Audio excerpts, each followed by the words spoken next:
Good morning, dear students. So, beta, how are you all? So, beta, yet we had discussed about geography. Last जो हमने chapter किया था geography का land, water and other उसमें factors हमने किए थे, natural, vegetation, soil. Okay, so I hope आपको समझ आ रहे हैं. तो अब तक हमने लगभग 5 चैप्टर हम कर चुके हैं. ठीक है, तो बेटा now we are going to start our next chapter and this time we're gonna start history. Okay, chapter number 3, history, ruling the countryside. Okay, so open your history book and start the lecture. So page number आओ बेटा 26 पे, ruling the countryside. So in last chapter trade to territory, उस chapter में हमने discuss क्या किया था कि how Britishers made control over the territories of Indian सब कॉन्टिनेंट, यानी इंडियन पार्ट को किस तरह ब्रिटिशर्स ने जीतना शुरू किया, कैसे यहाँ के एडमिनिस्ट्रेटिव यूनिट्स बनाए. ठीक है, हाउ दे रूल्ड. फिर उन्होंने गांवों में कैसे अपनी पैठ बनाई, किस तरह से रूलिंग स्टार्ट किया, कैसे उन्होंने अपना बिजनेस चलाया, कैसे टैक्स सिस्टम लगाए. All these things we will discuss here. Okay, so page number 26. अब यहाँ पे क्या है, आपको बिगिनिंग में एक पिक्चर दिया हुआ है. आपको याद होगा हमने पढ़ा था प्लासी की लड़ाई, war of Plassey, battle of Plassey in 1757. Okay, तो 1757 में क्या हुआ था, बैटल ऑफ प्लासी. ठीक है, प्लासी की लड़ाई जिसमें ब्रिटिशर्स जो थे वो जीते. ठीक है, रॉबर्ट क्लाइव ने वो लड़ाई जीत ली. बंगाल का नवाब जो था वो हार गया, सिराजुद्दौला. हालांकि उसमें हुआ तो क्या था, जो उसका कमांडर था मीर जाफ़र, उसने गद्दारी कर दी थी. ठीक है, तो पिक्चर में आपको क्या दिखा रहा है, figure 1, Robert Clive accepting the Diwani of Bengal, Bihar and Odisha from Mughal ruler in 1765.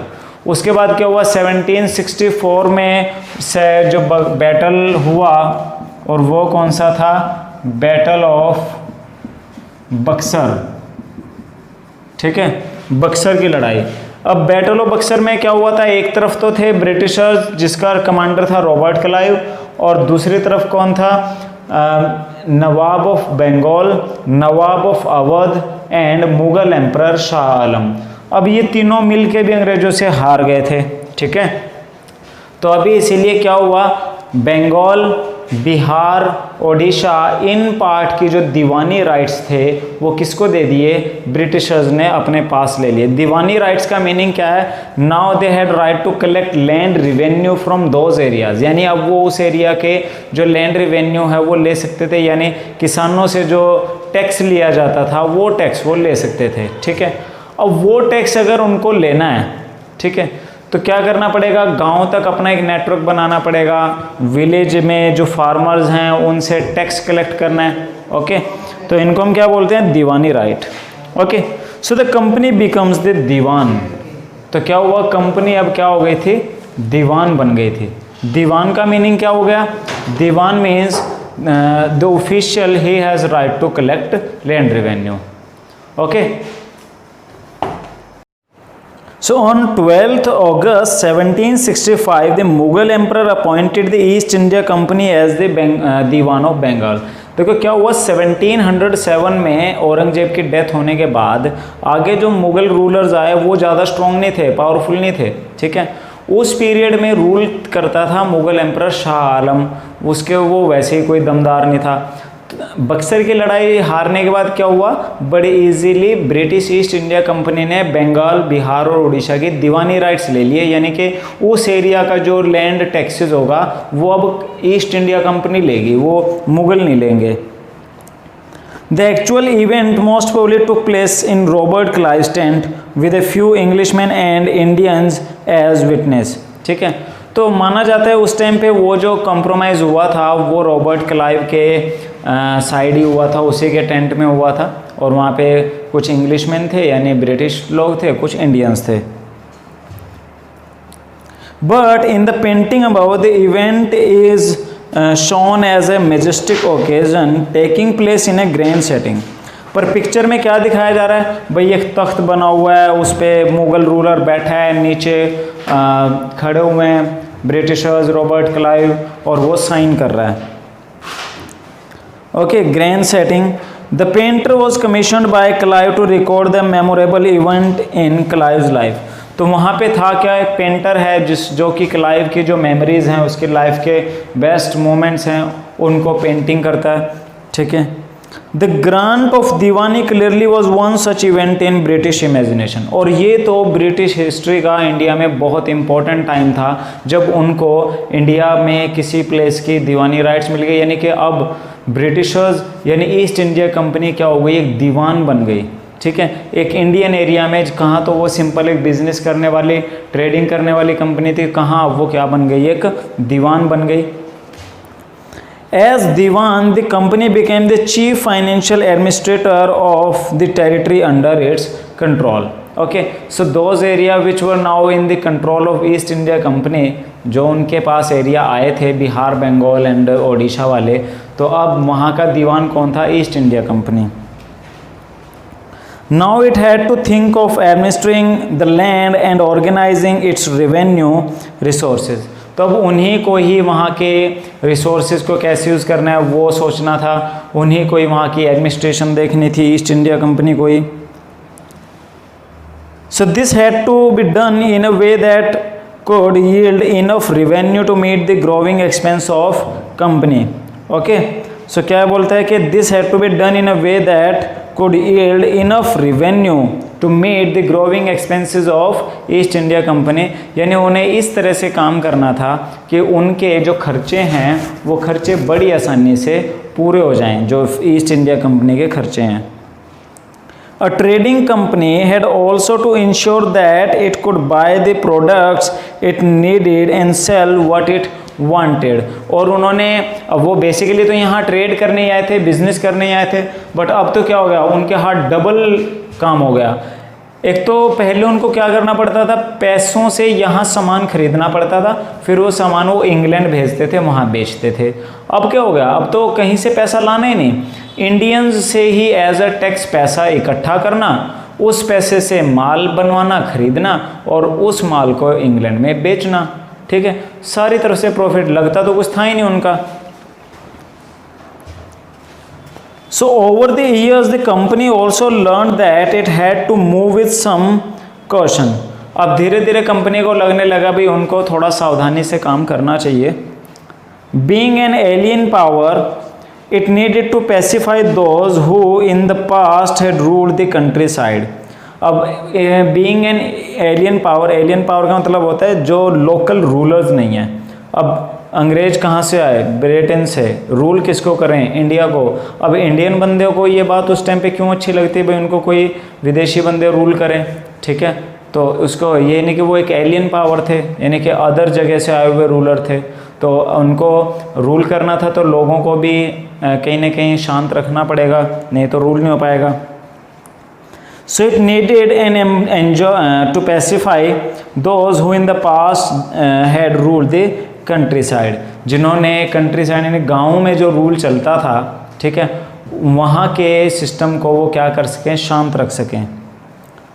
And enjoyed authority and Prestige, और क्या है जो उनके पास अथॉरिटी है वो उसका सही यूज़ कर सकें, मजा ले सके।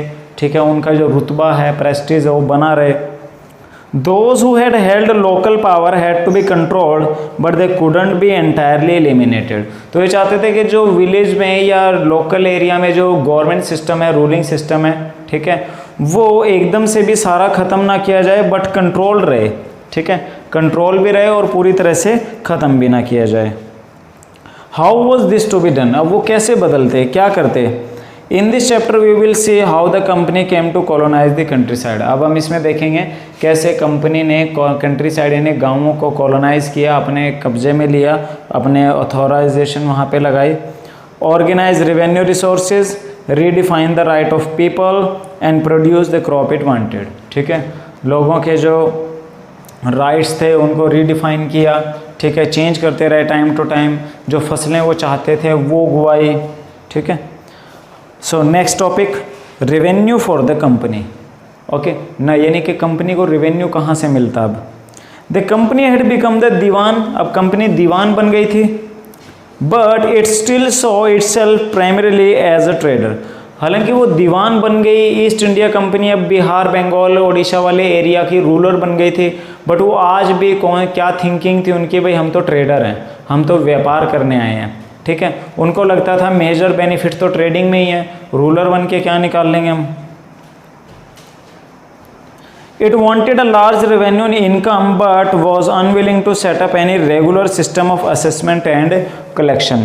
तो वो ये था कि वो जाते थे पैसा कमाना चाहते थे, ठीक है, बट वो ऐसा नहीं है कि एक permanent assessment and collection system भी नहीं बनाना चाहते थे, ठीक है।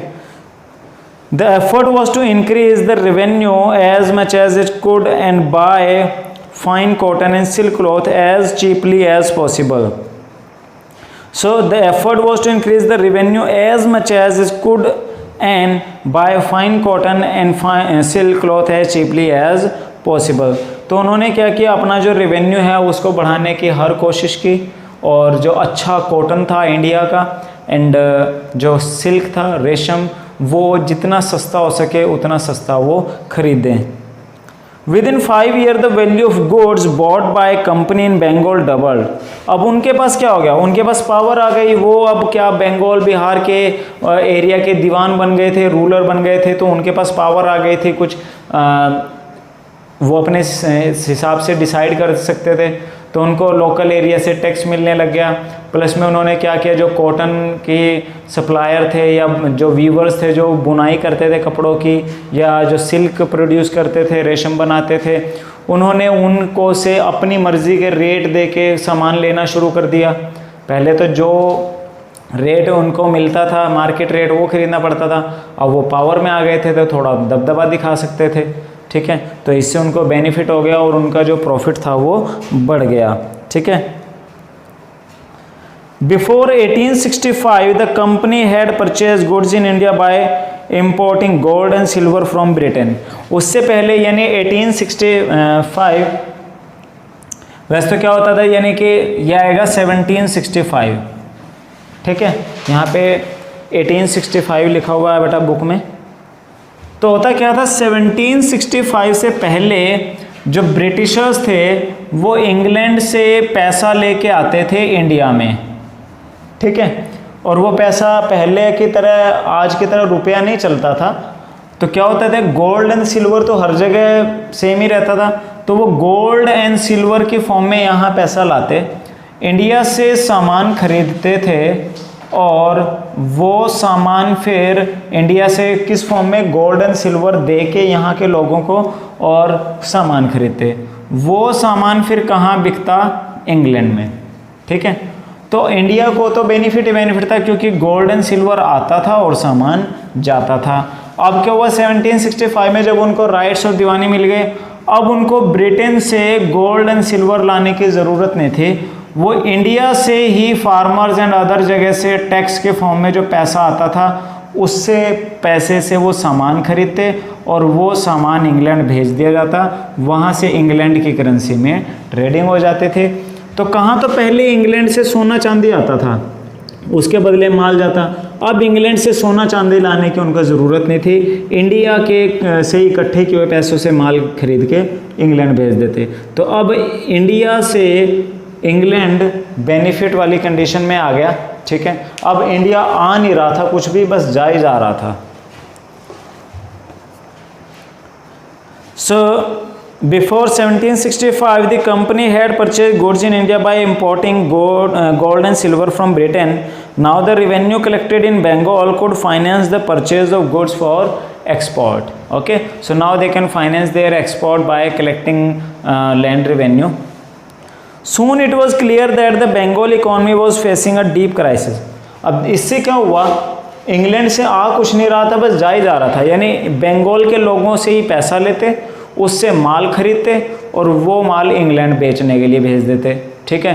तो कंपनी को तो सारे साइड से बेनिफिट होने लग गया, बट इसकी वजह से बंगाल को क्या लगने लग गए, लॉस लगने लग गए, ठीक है, उनकी इकॉनमी ख़राब होने लग गई। Artisans were deserting villages since they were being forced to sell their goods to company at low prices. अब उनका रूल हो गया था, उनकी पावर हो गई थी, तो वो अब जो वीवर्स थे या जो कपड़े फाइन कॉटन एंड सिल्क के सप्लायर्स थे, ठीक है, उनको फोर्स करते थे कम रेट पे बेचने के लिए। तो इसीलिए बहुत सारे जो वीवर्स थे उन्होंने कपड़े बुनने का काम छोड़ दिया था और वो गाँव छोड़ छोड़ के भाग गए थे, नई जगह चले गए।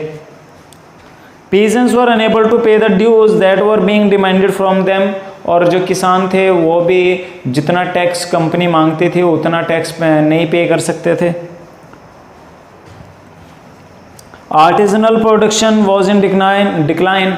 आर्टिजन बोलते हैं जो कारीगर होते हैं, ठीक है, जैसे चाहे लकड़ी का काम करने वाले कारीगर हैं या कपड़े काम करने वाले कारीगर हैं, शीशे का काम करने वाले कारीगर हैं, तो आर्टिजनल वर्किंग में क्या हो गया था, डिक्लाइन आ गया, ठीक है।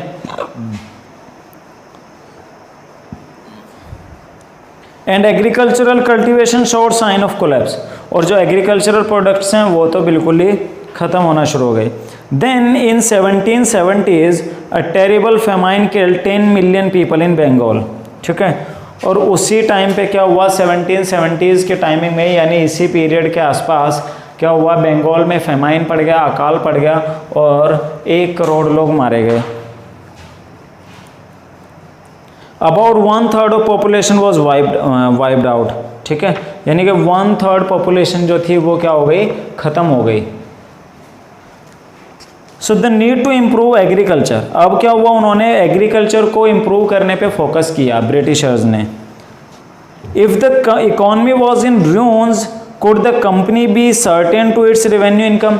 अब ऑब्वियस सी बात है, इतने सारे लोग मर गए, एग्रीकल्चर ख़त्म हो रहा है, तो ऑब्वियसली कंपनी की इनकम कैसे बढ़ जाती फिर, क्योंकि उनको तो इनकम कहाँ से आ रही थी, उनको टैक्स ही सारा जो फार्मर्स थे, लैंड है, वहाँ से आता था, और एग्रीकल्चर ही बर्बाद हो रहा था।